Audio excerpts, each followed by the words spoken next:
माँ शारदा को प्रणाम करता हूँ। सम्मानित मंच, काव्य पाठ प्रारंभ करूं उससे पूर्व आप सबसे जमानत ये चाहिए, क्या प्रथम पंक्ति से अंतिम पंक्ति तक सभी को आवाज पर्याप्त रूप में आ रही है, सुनाई दे रही है? अच्छी। मैं प्रारंभ होना चाहता हूं आज के इस कार्यक्रम में। जो लोग भी इस कार्यक्रम की बुनियाद में हैं उनको खूब सारा साधुवाद, खूब सारा धन्यवाद, स्वागत स्वागत। बस प्रारंभ यहां से कर रहा हूं। आदरणीयों, हम जब मंच पर खड़े होते हैं, माइक के सामने आते हैं, तो ये तय करके चलते हैं, ये मानकर चलते हैं कि जगत जननी मां शारदा का साक्षात प्रकट इस मंच पर है। तो जो कुछ कहूंगा आपके शहर, नगर और आपके राष्ट्र को ध्यान में रखते हुए कहूंगा। कोई भी हल्की छोटी या घटिया बात यहां से नहीं कहूंगा। स्वागत बेटा, स्वागत।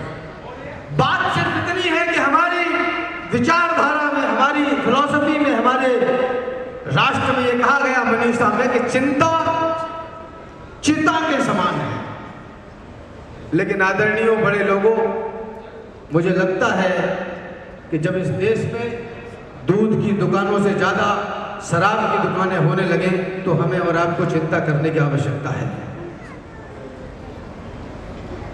जब खालिस्तान की मांग करके इस देश के दो टुकड़े करने का सपना देखने वाले लोग 2 लाख वोटों से जीतने लगे, तब मुझे लगता है कि हमें और आपको चिंता करने की आवश्यकता है। बहुत अच्छे राम, बहुत अच्छे।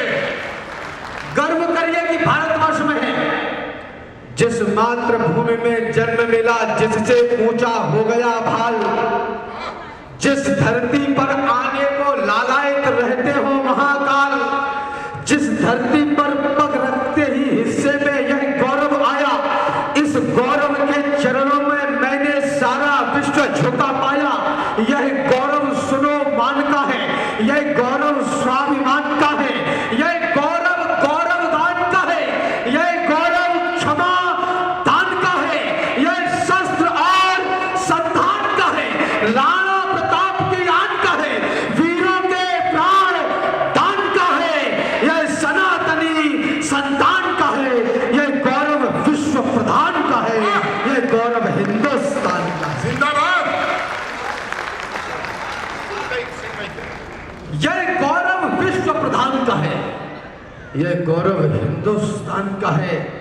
हमारे कुनवे के कवि हुए आदरणीय राम अवतार त्यागी जी, जहां से हमारे परिवार दादा आते, वहीं के पड़ोस के शहर से आया करते थे, मुजफ्फरनगर से। उन्होंने 4 पंक्तियां आदरणीय देशभक्ति की कही। मुझे उससे बड़ी पंक्तियां देशभक्ति की नहीं लगती। उन्होंने कहा कि तन समर्पित, मन समर्पित और यह जीवन समर्पित, चाहता हूं देश की धरती तुझे कुछ और भी दूं। यहां कार्यकर्ता बैठे हुए हैं। व्यक्ति बड़ा नहीं होता, विचारधारा बड़ी होती है। व्यक्ति समाप्त हो जाते हैं, विचारधारा चलती रहती है।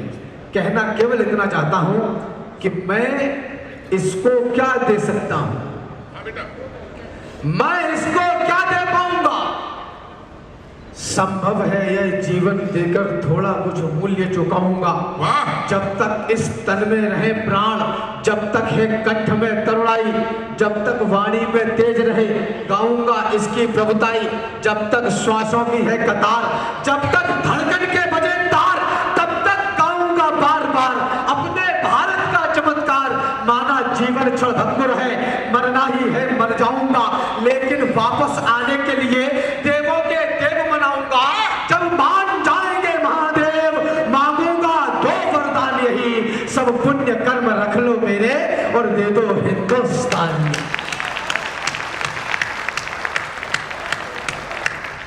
यदि अच्छा लगता है तो एक बार ऐसी तालियां दीजिए जो बाहर लोग खड़े हैं, उन्हें लगे कि कब सम्मेलन शुरू हो चुका है। तमाम लोग एक बार दोनों हाथ उठाकर ऐसी घनघोर तालियां। पीछे जो लोग खड़े, कृपया व्यवस्था के अलावा बाकी लोग बैठते रहिए सर, प्लीज प्लीज। हाँ बेटा। जो लोग भी खड़े हैं आदरणीय दादा निरंतर रेखांकित कर रहे हैं। मैं बस इतना कहना चाहता हूं, जो पांडव विवश व्याधियों में फंसेंगे तो मोहन के मुख से पुनीता सुनेंगे।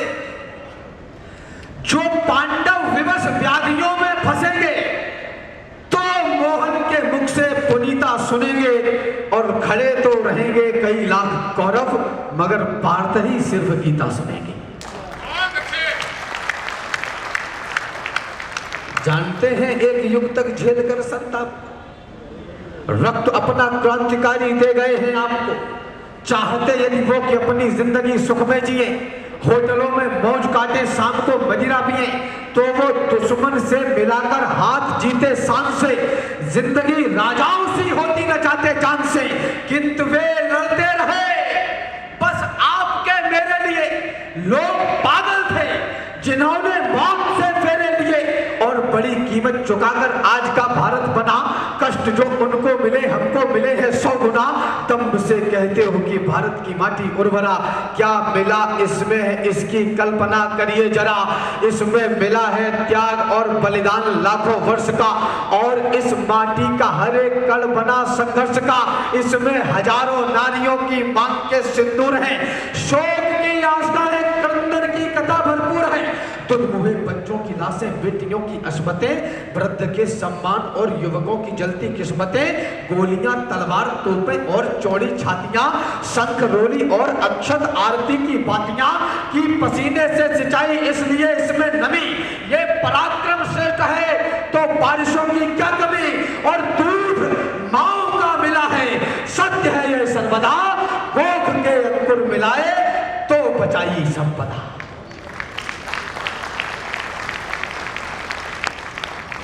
उस धरती पर अगर विश्व के सबसे बड़े लोकतंत्र में, सबसे बड़े गणराज्य के सदन में खड़े होकर कोई ये बोले कि सनातन धर्म डेंगू है और मलेरिया है, तो मैंने उसी दिन कहा सनातन डेंगू है, लेकिन प्लेटलेटें अब तुम्हारी गिरनी शुरू हो जाएंगी।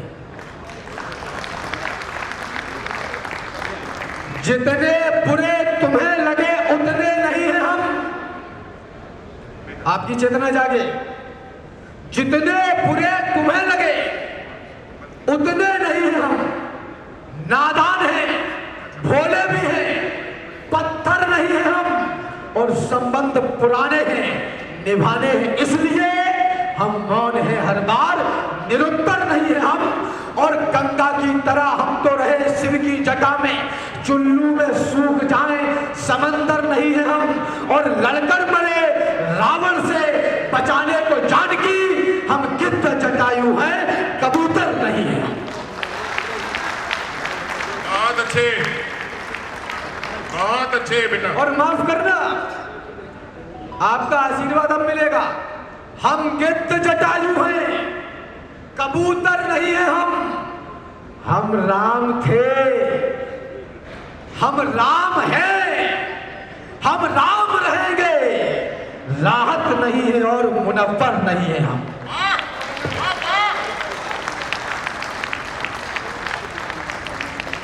अरे इस मिट्टी की रक्षा खातिर कोई अपना खून बहा दे और किसी को अंगूठी में जड़े नगीने की चिंता है।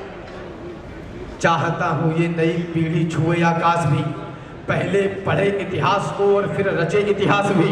कोई तो उन वीर योद्धाओं का भी अनुयायी हो, कोई हो जिसके जहन में देशभक्ति छाई हो, कोई हो जिसमें हो जिम्मेदारियों की भावना और भारत देश की करता दिखे आराधना। कोई तो हो जो दिलों से मैल को निर्मल करे, आंसुओं को व्यर्थ बहने ना दे, गंगा जल करे। कोई हो जो ये कहे मैं आज का बलिदान हूं, भीड़ से निकले और बोले मैं ही हिंदुस्तान। मुझे नहीं पता 70-75 वर्षों में इस देश के साथ आर्थिक घोटाले कितने हुए, लेकिन आदरणीयों मैं ये दावे से कह सकता हूं पिछले 70-75 वर्षों में संचार और प्रचार के तमाम माध्यमों से देश की विकृत मानसिकता के लोगों ने इस देश की युवा पीढ़ी के मानसिक रूप से इतना तो विकलांग कर दिया, इतना बड़ा घोटाला तो कर दिया कि उसको ये सिखाया कि जवानी सिर्फ इश्क लड़ाने के लिए है और तुम नौकरी करने के लिए पैदा हुए हो। अब वो सड़कों पर जलने और मरने को तैयार है और छाती ठोक कर कह रहा है कि हम नौकर बनना चाहते हैं, हमें नौकर बना लीजिए। आप गर्व करेंगे 7.5 दशक के बाद इस देश में कोई ऐसा व्यक्ति है जो ये कहता है ये देश गिर पड़ा है, इसको उठाइए। मरहम न सही घाव पर कुछ तो लगाइए।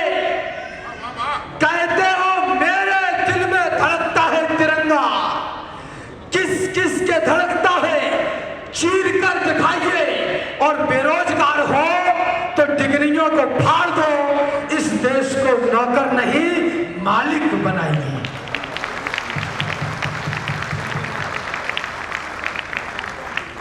ये विचारधारा क्यों नहीं थी हमारी अब तक? एक नहीं, दो नहीं, 100 नहीं, बार बार हर बार कहे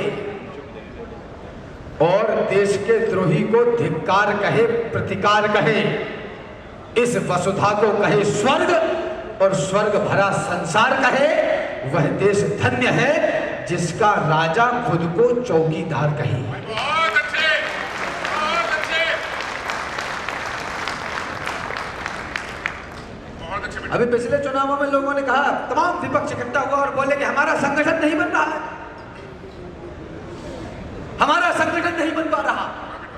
मैंने उनसे कहा कि संगठन बनाने और चलाने के लिए एसी कमरे में बैठकर 2-4 न्यूज चैनल के माइक सामने रखने से संगठन बनते और चलते नहीं हैं। संगठन बनाने और चलाने के लिए कुर्ता पाजामा पहनकर, घर द्वार परिवार छोड़कर, सर्दी गर्मी बसंत बरखा में रात में 3:30 बजे जागकर, ठंडे पानी से नहाकर, ध्वज लगाकर, छाती पर हाथ रखकर कहना पड़ता है, नमस्ते सदा वत्सले मातृभूमि।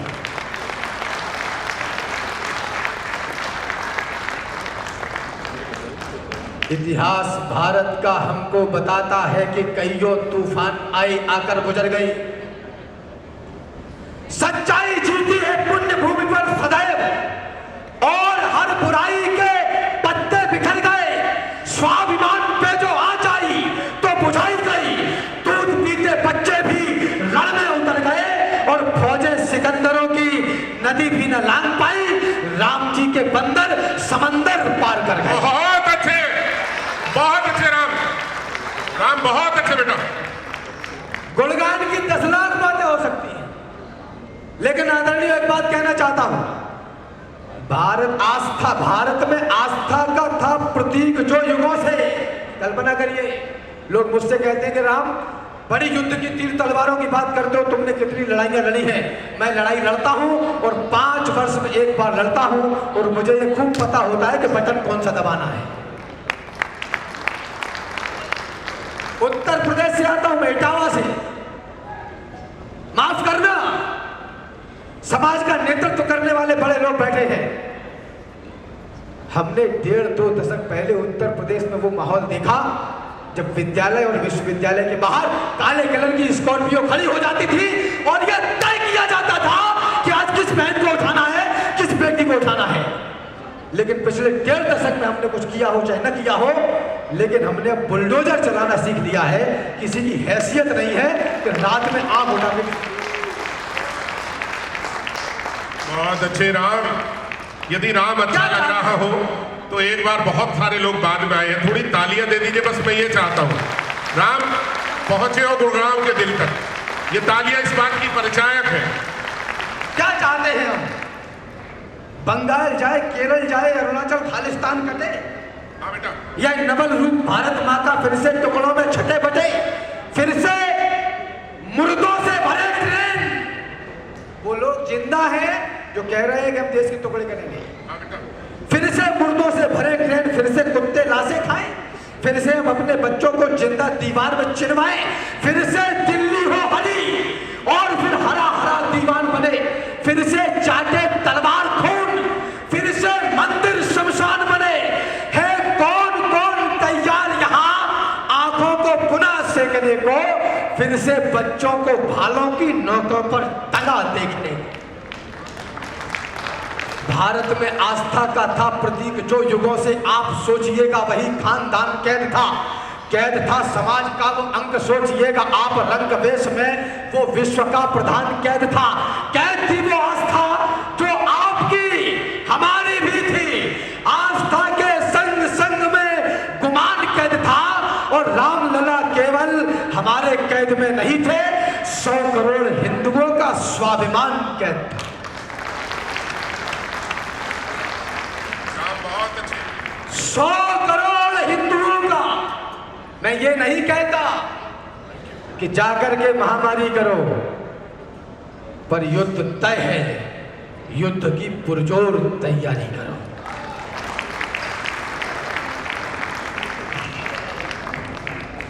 जब आपके घर का लाडला, आपके घर की लाडली सुबह 9-10 बजे आंखें रगड़ते हुए जागते हैं, तब तक कोई एक भैंस काट के 10,000 कमा चुका होता है।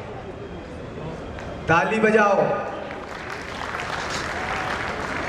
और माफ करना, अगर ऐसे हाथ करके बैठे रहे तो वो समय जब 3-3, 5-5, 20-20 मंजिल की खड़ी भड़ाई कर लो, अगर ऐसे ही बैठे रहे तो इनमें रहेगा तो कोई और ही, हवाई जहाज के पहिए पे लटक के भागना पड़ेगा, ये ध्यान रखें। यदि है असहाय, तलवार ना उठा सके, तो माता सीता की तरह तिनका तो उठाएं हम। बहुत अच्छे, बहुत अच्छे, बहुत ही अच्छी पंक्ति आई बेटा। अगर मुझसे कोई बोले कि राम तुम्हें हिंदी साहित्य में से बाहर क्या निकालना है, तो मैं निराशावाद का कान पकड़ के बाहर कर दूंगा उसको। क्या बात है। यदि हो असहाय, तलवार ना उठा सके, तो माता सीता की तरह तिनका तो उठाएं हम। खुद को ना जलाएं, ना गलाएं, ना खपाएं, किंतु जो लड़े हैं उनकी सूरवीरता तो गाएं हम। और देश की तरक्की में हाथ ना बटा सके तो खुद को इस देश का कलंक ना बनाए हम। महल अटारियां बनाए ना बनाए, किंतु अपनी औलाद को तो शेर सा बनाए हम। क्या दिक्कत है? ऐसा करने में समस्या क्या है? भेज दी औलाद तुमने मिशनरी स्कूल में। My lord and my mother Mary, वो 3-3.5 लाख रुपए पर एनम लेते हैं और आपके बच्चों को सिखाते हैं कि घर में जो है वो डैड है, फादर हम हैं।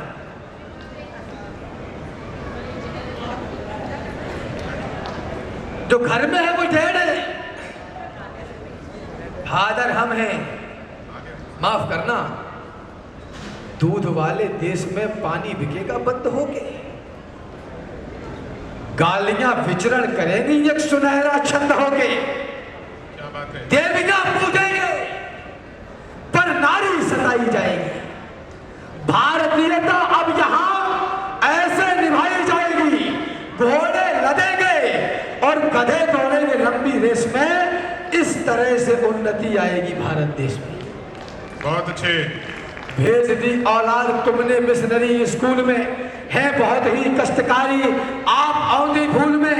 आधुनिक शिक्षा बता गर्दन दबाई जा रही है, आपकी औलाद ईसाई बनाई जा रही है।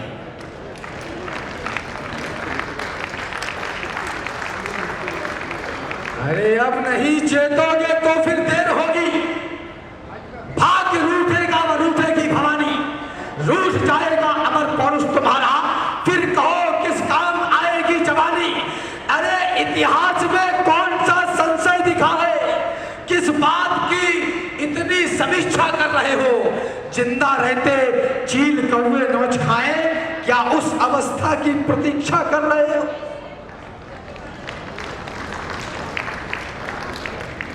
सामने हो देवता तो हम भी सज्जनता दिखाएं, हो असुर यदि सामने तो फिर कहो क्या गीत गाएं। आने वाले वक्त का हमको जरा अंदाज हो, विश्व का है सत्य।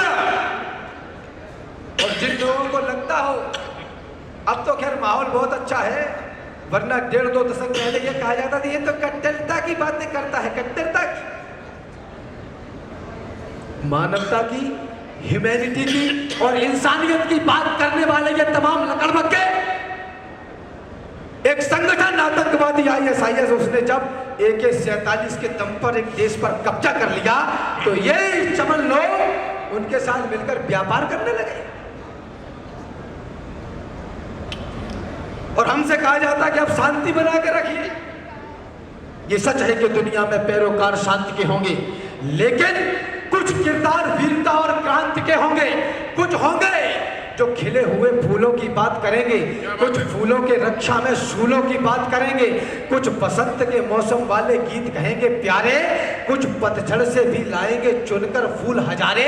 यही नियम है, यही सत्य है, यही प्रकृति का पथ है। सावन है तो सूखा भी है, विधि की यही शपथ है। अगर समंदर है तो रेगिस्तान यहीं पर होगा, अगर बस्तियां हैं तो फिर शमशान यहीं पर होगा। जहां उजाला होगा वहां अंधेरा भी आएगा। जो जन्मा है उसे काल क्रोध चला जाएगा। जहां हजारों मित्र मिलेंगे वहां शत्रु भी होंगे, और श्वेत सूर्य के साथ साथ काले नक्षत्र भी होंगे। कहने का तात्पर्य कि दुनिया प्रेम नहीं खो सकती, मगर युद्ध के बिना कभी भी शांति नहीं हो सकती।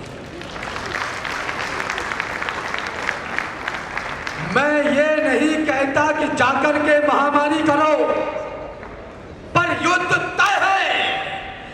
युद्ध की पुरजोर तैयारी करो और सैकड़ों बलिदान का सम्मान कर लो हिंदुओं, और बाजुए हनुमान से बलवान कर लो हिंदुओं। बहुत अच्छे, बहुत अच्छे, बहुत अच्छे बेटा। अरे इतिहासों पर एक नया युगबोध लिखा है हमने। क्रूर काल के मस्तक पर प्रतिशोध लिखा है हमने। अब सरयू की लहरों पर वातास लिखा जाएगा। अवधपुरी में श्रद्धा और विश्वास लिखा जाएगा। मर्यादा का उच्च शिखर देंगे आधारशिला को। अर्चन वंदन नमन करेगी दुनिया राम लला को। समय बदलना था सो बदला, पूर्ण हुई लड़ाई, सुने विश्व हमने जीती है सबसे बड़ी लड़ाई। बहुत अच्छी राम। अरे तंबू में थे रामलला। लोग कहते हैं कि रोटी की बात करो, महंगाई बहुत बढ़ गई है, पेट्रोल महंगा है। तो मैं उनसे कहता हूं जी, सीरिया में पेट्रोल सस्ता है, सीरिया में बहुत सस्ता है, लेकिन कोई खरीदने वाला नहीं है। तंबू में थे रामलला और महलों में मारीच रहे। राम को गाली बकते ऐसे भी कुछ नीच रहे, लेकिन आज भक्त जीते हैं, रामद्रोही सब हारे हैं। युगों तपस्या की तब जाकर घर में राम पधारे हैं। युगों युगों के बाद आज केवट फिर पांव पखार रहा। युगों युगों के बाद समय फिर से उनको दुत्कार रहा। युगों युगों के बाद दशानन पुनः राम से हार रहा, और बाबर भी कब्र से निकलकर जय श्री राम पुकार रहा।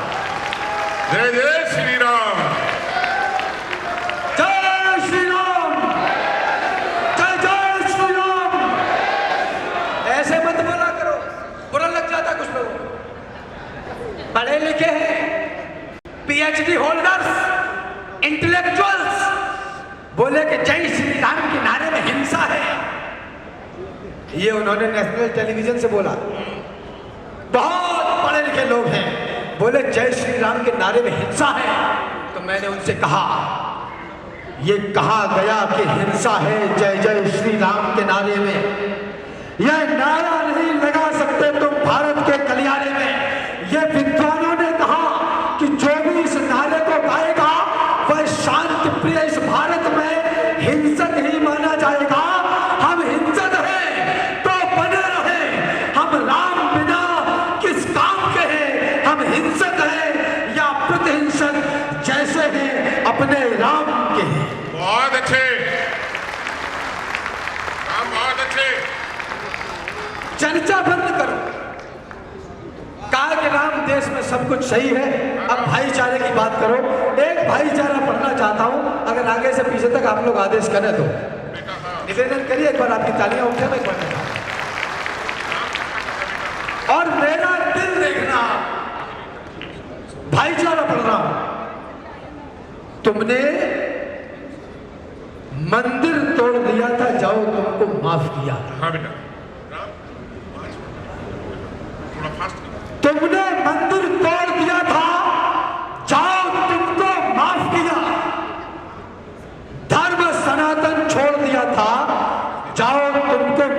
किया, राम लला को गाली दी थी, जाओ तुमको माफ किया, हर आंसू पर ताली दी थी, जाओ तुमको माफ किया, आओ फिर भी गले लगाने की खातिर तैयार है हम, मान जाओ है समय मनाने की खातिर तैयार है हम, भाईचारे में एक बार तो हृदय खोल दो भाईजान, एक बार मस्जिदों से जय श्री राम बोल दो भाईजान।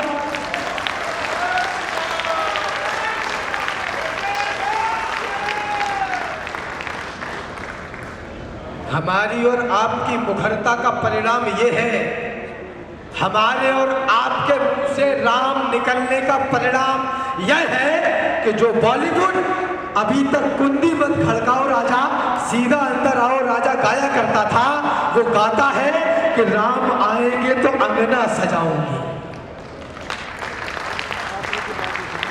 यदि ये परिवर्तन है जी, इतिहासों पर एक नया युगबोध लिखा है हमने, सुने विश्व हमने जीती है सबसे बड़ी लड़ाई, तो अरे राम भक्तों पुरखों की आन भूल मत जाना, कोठारी बंधु का देवीय दान भूल मत जाना, श्रीमंत अशोक सिंघल का वह आह्वान भूल मत जाना, उमा रमा के उद्योगों की तान भूल मत जाना, 500 वर्ष तक झेले हैं संताप भूल मत जाना, महादानियों के समाज की छाप भूल मत जाना, और संघर्षों के महाकाल को आप भूल मत जाना, और छाती वालों की छाती के नाम भूल मत जाना।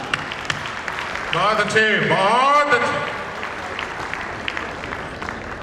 आपको मेरी कविता का एक अक्षर भी ठीक लगा हो और आप मुझे कुछ देना चाहते हैं जी, तो हाथ जोड़कर गिड़गिड़ाकर और झोली फैलाकर आपसे सिर्फ इतना मांगता हूं कि आपके शहर में, नगर में, प्रदेश में और देश में पिछले 1.5-2 दशकों में जो माहौल बना है, बस उसको ठंडा मत होने देना। बहुत ही अच्छे राम। अरे कहां गए अब मंदिर को शमशान बनाने वाले? टेलीविजन पर बैठकर बोल रहे हैं कि हमारी सरकार आई तो मंदिर तोड़ देंगे। ये हमारा विश्वास है, ये हमारा अकीदा है कि गजवाए हिंद होकर रहेगा, और हम कान में उंगली फंसा के अभी नहीं बैठे हुए। जिनको मौत सताती होगी, एक बात और बता दूं, अगर कोई लकड़बग्गा माइक पर खड़े होकर के बोले कि हमारी कोई विचारधारा नहीं है, हम किसी पार्टी के लोग नहीं है, तो समझ जाना कि वो दोगला ही है। जिसकी कोई विचारधारा नहीं वो मनुष्य है ही नहीं, ऐसा हो ही नहीं सकता। अबे क्यों नोटंकी करते हो 4 पैसों के लिए? जो इधर है वो बोलो, निवेदन